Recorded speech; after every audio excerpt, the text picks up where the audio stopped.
Je pense qu'on rentre dans une ère durablement compliquée pour le volume de transactions aujourd'hui qui va contracter le marché. En revanche, le marché sera toujours là. Et ça demande aujourd'hui aux agents immobiliers qui vont faire ce métier demain et encore aujourd'hui à mieux se former déjà pour faire leur métier de transaction, de gestion, de location, mais surtout sur l'intégralité des métiers connexes pour accompagner nos clients de A à Z.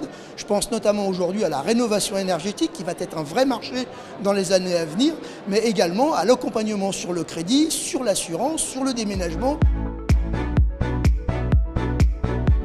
D'autres métiers vont coexister, d'autres modèles vont coexister, qu'ils soient pure player ou agents mandataires. Ce n'est pas le sujet à mon sens, ça c'est une guerre entre professionnels. Le vrai sujet c'est le bon ou le mauvais. Le client, pour lui, on est tous des agents immobiliers. Ce qu'il reconnaît, c'est un bon ou un mauvais agent immobilier.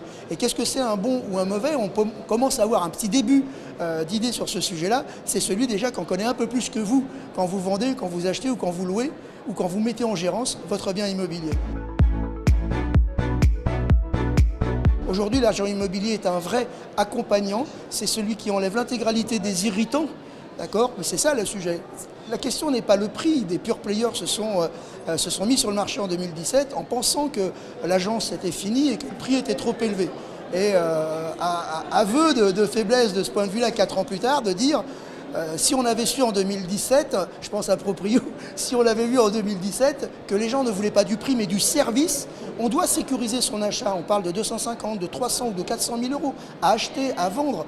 Donc aujourd'hui, on a besoin d'être sécurisé, non pas d'avoir un prix de la commission, ce n'est pas le sujet. Même si il sera évidemment en cause si le service n'est pas rendu.